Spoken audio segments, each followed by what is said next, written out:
PC방에서 친구와 만나기로 약속하고 집을 나서는 길이었다. 좁은 골목길, 낡은 주택가, 대문 앞에 유난히 튀는 검정색 아우디 한 대가 떡하니 주차되어 있는 것이 눈에 들어왔다. 고급 세단 외제차는 좁은 골목길에서 더욱 이질적으로 느껴졌다. 차창 너머 40대 후반쯤으로 보이는 여성 운전자는 안절부절 못하며 얼굴을 잔뜩 찡그리고 있었다. 차를 이렇게 막무가내로 주차하면 어쩌자는 거야? 짜증 섞인 혼잣말이 밖으로 새어나왔다. 가까이 다가가 보니 상황은 더욱 심각했다. 문제의 차량이 좁은 골목길 한쪽을 완전히 막아선 채 주차되어 있었던 것이다. 골목길 폭이 워낙 좁은 탓에 그 차 때문에 더 이상 차량 통행은 불가능해 보였다. 한마디로 오도 가도 못하는 꽉 막힌 상황. 답답한 마음에 한숨을 내쉬려는 찰나 문득 여성 운전자와 눈이 마주쳤다. 그녀의 얼굴을 확인하는 순간 나는 숨을 멈춘 듯 굳어버렸다. 좀 도와드릴까요? 나도 모르게 입이 먼저 열렸다. 그녀는 나를 올려다보며 당황한 듯 눈을 크게 떴다. 어머나, 우리 정태 벌써 이렇게 컸구나. 이숙 아줌마였다. 엄마의 대학 후배. 어릴 적 용돈을 쥐어주던 넉살 좋던 미숙 아줌마가 눈앞에 서 있었다. 군대를 다녀와서 그런지 더 듬직해지고 남자다워졌네.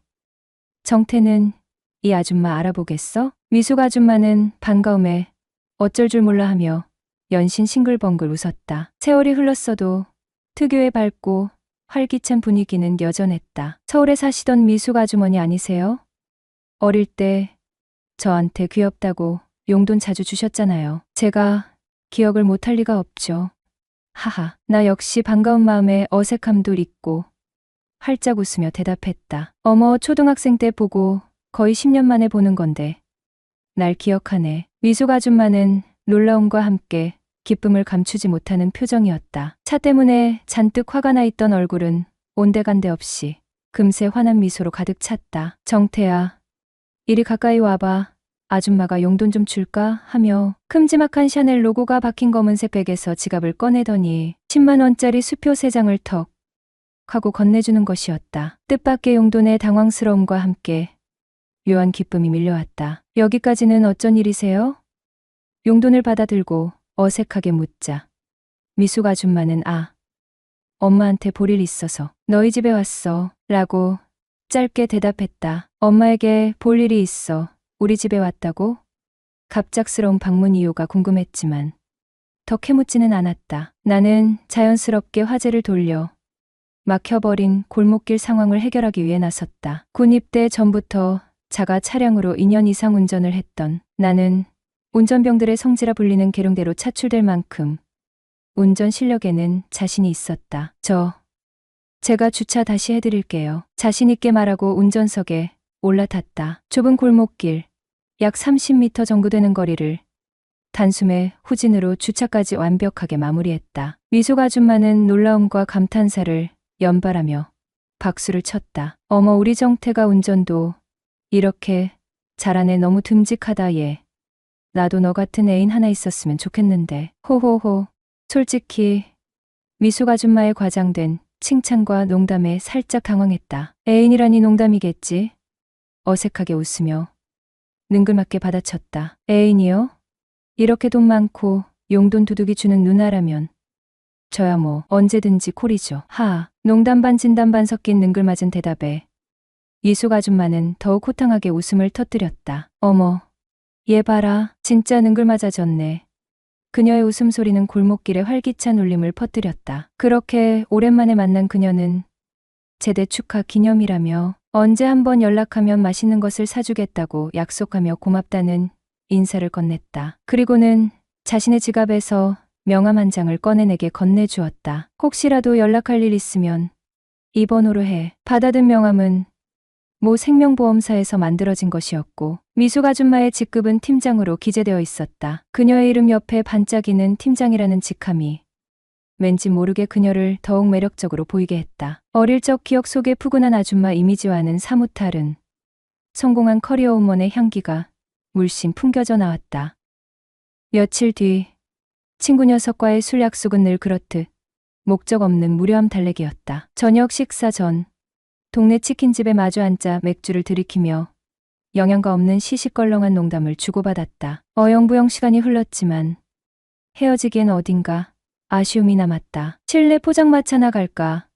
무심코 던진 제안에 친구놈은 기다렸다는 듯 고개를 끄덕였다. 그러나 정말로 믿을 수 없을 만큼 얄궂은 우연히 그곳에서 기다리고 있을 줄은 상상조차 하지 못했다. 포장마차 문을 열고 자리를 찾아 두리번거리던 순간 익숙한 얼굴이 눈에 들어왔다. 한 여성이 나를 보며 놀란 듯 눈을 크게 뜨더니 이내 환하게 웃으며 손을 흔드는 것이 아닌가. 정태야, 여기서 또 보네? 미숙 아줌마였다. 예상치 못한 재회에 어색하게 꾸벅 인사를 하고 가볍게 안부를 주고받은 뒤 구석 자리에 엉거주춤 앉았다. 설마 또 엮이는 건 아니겠지? 쓸데없는 걱정을 하며 친구 놈과 맥주잔을 기울이는데 잠시 후 그녀가 접시 가득 튀김 안주를 들고 우리 테이블로 다가왔다. 자기들 안주가 많이 남아서 그러는데 나눠 먹자며 뜻밖의 친절에 친구 놈은 나보다 더 신이 나서 감사합니다.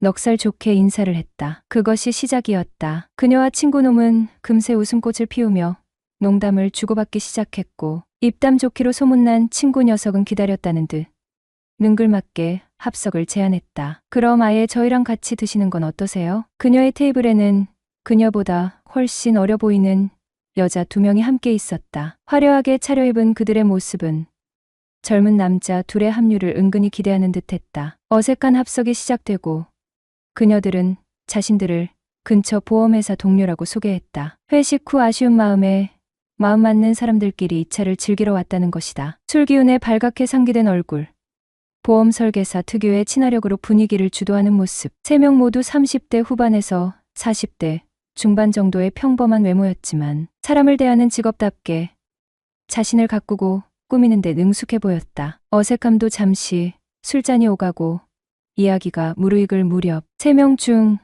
가장 어려 보이던 여자가 개인적인 사정으로 먼저 자리를 떴다. 자연스럽게 짝이 맞아 파트너가 생겨났다. 친구 놈은 35, 돌싱이라는 여자와 짝이 되었고 나는 자연스럽게 미숙 아줌마와 마주 앉아 이야기를 나누게 되었다. 하지만 그때까지만 해도 그녀와 깊은 관계가 될 것이라고는 상상조차 하지 못했다. 그날 이후 나는 그녀를 까맣게 잊고 평범한 일상으로 돌아갔다.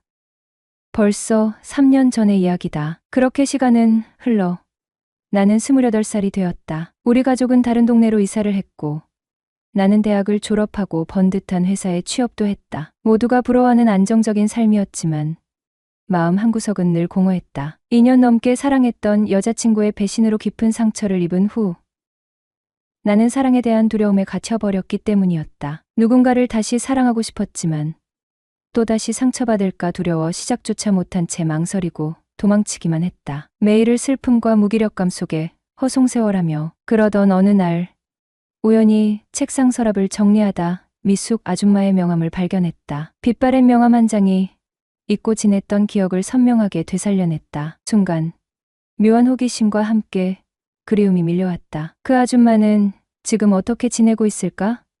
문득 그녀의 안부가 궁금해졌다. 그때 나는 정말 제정신이 아니었던 걸까? 오랜 시련의 아픔과 외로움에 지쳐 돌이킬 수 없는 미친 짓을 저지르고 말았다. 명함에 적힌 전화번호로 망설임 끝에 나는 떨리는 손으로 그녀에게 카톡 메시지를 보냈다. 아줌마, 잘 지내시죠? 얼마 지나지 않아 답장이 도착했다. 어머, 정태야, 너 정말 오랜만이네.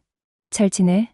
짧은 메시지였지만 왠지 모르게 예전과는 다른 뉘앙스가 느껴졌다. 좀 더 차분하고 어딘가 모르게 쓸쓸함이 묻어나는 듯한 느낌. 직감적으로 그녀에게 무슨 일이 생겼다는 것을 느꼈다. 나는 조심스럽게 대화를 이어갔다. 네, 아줌마 덕분에 잘 지내고 있어요. 아줌마는 요즘 어떻게 지내세요? 혹시 보험 일은 계속하세요? 실업자는 안부를 묻고 또 물으며 본론으로 들어가기 위한 탐색전을 펼쳤다. 아줌마, 혹시 무슨 일 있으세요? 궁금증을 참지 못하고 돌직구를 던지듯 물었다. 잠시 침묵이 흘렀다. 답장이 오지 않자 괜히 물어봤나 후회하려는 찰나 긴 메시지가 연달아 도착했다. 정태야, 사실 나 이혼했어. 1년 전에 충격적인 고백이었다. 유부녀인 줄 알았던 그녀가 이혼했다니. 예상치 못한 소식에 머릿속이 하얗게 되는 듯했다. 남편이 바람나서 정말 엉망진창으로 끝났어. 지금은 시흥에 집 얻어서 혼자 살아. 메시지에는 짙은 슬픔과 외로움이 배어 있었다. 나 역시 조심스럽게 내 이야기를 꺼내놓았다. 저도 사실 2년 넘게 사귀던 여자친구랑 얼마 전에 헤어졌어요. 여자친구가 바람을 펴서 지금 연애사가 너무 힘들어요. 구구절절 마음속에 묵혀둔 아픔을 쏟아냈다. 그녀는 마치 오래된 친구처럼 내 이야기를 묵묵히 들어주었다. 아이고, 우리 정태도 힘들었겠네. 왠지 모르게 그녀에게 마음이 끌렸다. 비슷한 아픔을 공유하고 있어서일까? 아니면 오래전 포장마차에서의 묘한 인연 때문일까? 한 사람은 이혼, 또 한 사람은 이별이라는 같은 아픔을 겪었다. 오랜만에 통화를 했지만 마치 어제 만난 사람처럼 대화는 자연스럽게 흘렀다. 서로의 안부를 묻고 가끔은 장난스럽게 농담을 던지며 웃기도 했다. 며칠 후 예전 동네 친구와 술 약속이 생겨 친구 동네인 시흥으로 향했다. 약속 시간보다 조금 일찍 도착해서 근처 카페에 앉아 친구를 기다리고 있는데 문득 미숙 아줌마가 머릿속에 떠올랐다. 시흥, 맞다. 아줌마도 시흥에 산다고 했지. 나는 망설임 없이 카톡 메시지를 보냈다. 아줌마, 저 지금 시흥인데 혹시 시간 되시면 얼굴이라도 잠깐 볼 수 있을까요? 기대 반, 걱정 반으로 답장을 기다리는데 금세 답장이 도착했다. 어머, 정말 잘 됐다. 시간 되면 우리 집으로 잠깐 와. 얼굴이나 보자. 뜻밖의 긍정적인 답변에 가슴이 두근거렸다. 나는 약속 장소를 아줌마 집으로 변경하고 설레는 마음으로 그녀의 집을 찾아갔다. 엘리베이터 문이 열리자 복도 끝에서 아줌마가 환하게 웃으며 걸어오고 있었다. 어머, 정태야, 정말 오랜만이구나. 직장 생활은 잘하고 있고. 반가운 목소리에 나도 모르게 미소가 지어졌다. 네, 아주머니가 염려해 주신 덕분이죠. 호, 넌 더 멋있어졌구나. 난 갈수록 나이 들어 보여서 걱정인데. 아줌마는 괜히 머쓱한 듯 웃으며 말했다. 정태야, 너 저녁은 먹었어? 아니요, 아직이요. 친구 만나서 먹으려고 했어요. 아, 그랬구나. 그럼 오늘 아줌마 집에서 저녁까지 먹고 갈래? 뜻밖의 제안에 망설임 없이 대답했다. 그래요. 안 그래도 아줌마 만난다고 친구한테는 다음에 보자고 전화했는거려. 나는 그냥 중국집에서 짬뽕이나 시켜 먹으려고 했는데. 너 양장피 좋아하니? 우리 집에 귀한 손님이 왔으니 요리라도 하나 시켜줘야지. 아줌마는 넉살 좋게 웃으며 말했다. 뜻하지 않게 미숙 아줌마에게 짬뽕에 양장피까지 좀 과하게 얻어먹게 되었다. 막상 단둘이 식탁에 마주 앉아 음식을 먹으려니 어색함과 함께 묘한 설렘이 뒤섞였다. 뭔가 빠진 듯한 허전함. 그것은 바로 술이었다. 그런 내 마음을 읽기라도 한 듯 아줌마가 먼저 입을 열었다. 반주로 소주 한 잔 할래? 나는 기다렸다는 듯. 그럼 딱 한 잔만 할까요? 라고 대답했다. 그렇게 캔맥주 2캔으로 시작되었던 우리의 야릇한 밤이 소주잔을 기울이며 다시 시작되려 하고 있었다. 양장피의 마지막 남은 해삼 조각을 아껴 먹으며 소주잔을 기울였다. 벌써 네 병째. 아줌마의 얼굴은 발갛게 달아올랐고 퀭했던 눈가엔 어느새 촉촉한 물기가 어려 있었다. 나 역시 몽롱한 기분이었지만 나쁘지 않았다. 오히려 묘하게 설레는 감정이 가슴 한켠을 간지렸다. 아, 이제 슬슬 가봐야 할 것 같아요. 대리 불렀거든요. 그러자 아줌마는 아쉬운 표정을 지으며 고개를 끄덕였다. 벌써 시간이 이렇게 됐나? 참 빠르네. 정말 그랬다. 어색했던 초반을 지나 양장피를 휘젓고 소주잔을 부딪히며 속 깊은 이야기를 나누다 보니 밤은 어느새 깊어 있었다. 속으로 아쉬워하며 자리에서 일어나려는데 아줌마가 툭 하고 말을 던졌다. 한 잔 더 하고 갈래? 예상치 못한 제안에 순간 숨이 멎었다. 늦은 시간까지 함께 있고 싶었지만 괜히 부담스러워할까봐 혹은 선을 넘는 건 아닐까 망설였던 내 마음이 무색해지는 순간이었다. 애타던 갈증이 한 번에 해소되는 기분이었다. 정말요? 좋아요. 내 적극적인 반응에 아줌마는 살짝 미소 지으며 냉장고로 향했다. 캔맥주 2개를 꺼내 능숙하게 따더니 하나는 내게 건네고 나머지 하나는 자신이 들었다. 그리고 소파에 털썩 앉으며 나를 빤히 바라봤다. 아줌마랑 노니까 재미없어서 집에 일찍 가려던 거지? 아줌마 무슨 말씀을요? 재미없긴 누가요? 저 진짜 오늘 너무 즐거웠어요. 진심이었다. 처음엔 어색하고 불편할 줄 알았다. 나이 차이도 있었고 아줌마라는 단어가 주는 거리감도 있었으니까. 하지만 막상 이야기를 나누다 보니 편안하고 유쾌했다. 무엇보다 솔직했다. 나 역시 어느새 속마음을 털어놓고 있었기 때문이었다. 양장피는 핑계였을지도 모른다. 어쩌면 아줌마라는 사람이 나를 편안하게 만들고 끌리게 하는 묘한 매력이 있었던 건지도. 아줌마, 솔직히 말하면 저 예전부터 아줌마 좋아했는 거려. 하하, 얼굴이 화끈거렸다. 술기운 때문인지 아니면 쑥스러움 때문인지 알 수 없었다. 어색함을 감추려 괜히 큰 소리로 웃으며 캔맥주를 들이켰다. 순간 정적이 흘렀다. 그 침묵이 어색해질 즈음 아줌마가 천천히 입을 열었다. 어머, 그랬니? 나도 사실은 예전부터 너 같은 애인 있었으면 좋겠다고 생각했었는데. 호호호. 웃음으로 흐려진 말끝. 하지만 그 속에는 묘한 떨림과 설렘이 섞여 있었다. 나는 그녀의 눈을 똑바로 바라보며 물었다. 정말이에요? 농담 아니죠? 글쎄 농담일까? 진담일까? 나는 숨을 크게 들이쉬고 떨리는 목소리로 다시 물었다. 만약 진담이라면요? 진담이면 오늘 우리. 근데 너랑 나랑은 서로 마음이 있다 해도 연인 사이가 될 수 없잖아? 그렇긴 하죠. 더 이상 무슨 말을 해야 할지 몰랐다. 이대로 끝인가? 이 설레는 감정은, 이 야릇한 밤은 결국 아무것도 아닌 걸로 끝나버리는 걸까? 아쉬움과 실망감이 밀려왔다. 그때 아줌마가 조용히 입을 열었다. 그러니까 비밀스럽게 만나는 건 어때? 2년 전 우리 좋았잖아. 너무 짧아서 아쉽기도 했고. 멍해졌던 머릿속에 번개가 치는 듯했다. 비밀스럽게 만나자고? 이게 지금 무슨 말이지? 나는 숨을 죽이고 그녀의 다음 말을 기다렸다. 비밀 친구 같은 거, 그 단어가 입안에서 맴돌았다. 비밀스럽게 만나는 친구, 남들이 모르게 둘만 아는 특별한 관계. 나는 망설일 틈도 없이 본능적으로 대답했다. 그래요. 비밀 친구 좋아요. 지금 나에게 중요한 것은 아줌마와 조금이라도 더 가까워질 수 있다면 어떤 관계든 상관없다는 것이었다. 나머지는 몸으로 말해줄래? 그때처럼. 순간 숨 막히는 정적이 흘렀다. 정말 괜찮으시겠어요? 마지막으로 확인하고 싶었다. 돌이킬 수 없는 선을 넘는 것이 두려웠던 걸까? 아니면 혹시라도 아줌마가 후회할까봐 걱정했던 걸까? 내 질문에 아줌마는 말없이 나를 응시했다. 시간이 멈춘 듯한 짧은 순간. 그리고 그녀는 천천히 고개를 끄덕였다. 응, 괜찮아. 근데 나 사실 조금 떨려. 솔직한 고백에 나도 모르게 웃음이 나왔다. 나 역시 마찬가지였다. 심장이 터질 것처럼 쿵쾅거리고 손끝이 미세하게 떨렸다. 하지만 두려움보다 설렘과 기대가 훨씬 더 컸다. 저도요. 하지만 좋아요. 그렇게 우리는 서로의 비밀 친구가 되었다.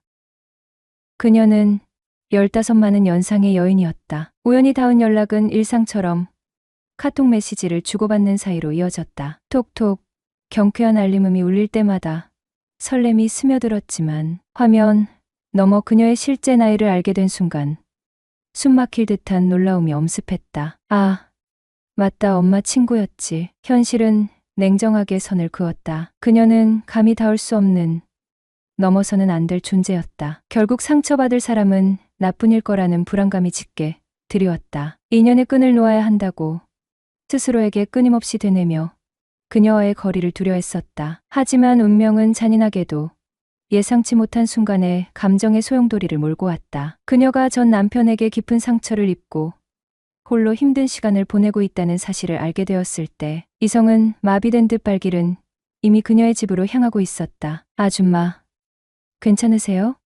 정태야, 나 괜찮다니깐. 여기까지 웬일이야. 현관문이 열리고 그녀는 퉁명스레 말했지만 얼굴에는 당황스러움과 함께 반가움이 어른거렸다. 나를 맞이하는 그녀의 태도는 여전히 편안하고 친근했다. 나를 마치 철없는 친조카 대하듯. 걱정스러운 마음에 달려온 내 행동이 다소 어색하고 과장되었을지도 모른다. 하지만 그녀의 눈에는 그마저도 귀엽게 비춰지는 듯했다. 환하게 웃으며 나를 맞이하는 그녀의 얼굴은 생각보다 훨씬 밝아 보였다. 너 이제 장가가도 되겠어? 늠름해졌는 걸. 장난스러운 칭찬이었지만 사랑스러운 눈빛으로 나를 빤히 쳐다보는 순간 말로 형용할 수 없는 설렘이 가슴 깊숙이 파고들었다. 그녀의 미소는 햇살처럼 쏟아져 내렸고 나는 속절없이 녹아내리는 얼음처럼 그녀에게 스며들었다. 그 후로 우리는 이전과는 다른 관계를 맺기 시작했다. 가끔 그녀와 만나 밥을 먹고 영화도 보고 가까운 곳으로 드라이브를 떠나기도 했다. 어쩌면 그녀는 이혼 후 주변 사람들과 단절된 채 힘겨운 시간을 보내던 중 나라는 예상치 못한 존재에게 마음을 열게 된 것인지도 모른다. 내가 짠 하고 나타난 것처럼 그녀의 삶에 스며들었고 그녀는 나에게 정신적으로 의지하고 싶어하는 듯했다. 매일같이 카톡을 주고받으며 속마음을 털어놓을 수 있는 사람은 주위를 둘러봐도 나밖에 없었을 테니까. 시간이 흐를수록 우리는 자연스럽게 서로에게 물들어갔다. 매일부터 지내다 보니 어느새 정이라는 감정이 깊숙이 자리 잡았고 서로를 향한 감정은 점점 더 복잡하고 미묘하게 변해갔다. 더 이상 단순한 엄마 친구나 조카의 관계가 아니었다. 우리는 서로를 이성으로서 의식하기 시작했고 어느 날 술 기운을 빌려 나눈 그날 밤의 대화 끝에 우리는 아슬아슬한 비밀 친구가 되기로 약속했다. 하지만 비밀스러운 관계가 시작되자 예상치 못한 감정이 싹트기 시작했다. 그녀가 점점 더 좋아지는 것이다. 처음에는 연민과 동정심이었을지도 모른다. 하지만 시간이 지날수록 그녀의 밝은 미소, 따뜻한 위로, 장난기 넘치는 말투 하나하나가 가슴 깊이 스며들었고 이제는 그녀 없이는 하루도 견딜 수 없을 만큼 그녀를 사랑하게 되었다. 그녀는 장난스럽게 나를 서방님이라고 불렀고 나 역시 그녀를 자기야라고 부르며 서로에게 애정을 표현했다. 요즘은 정말이지 함께 살다시피 지내고 있다. 아침에 눈을 뜨면 그녀의 따뜻한 밥상이 기다리고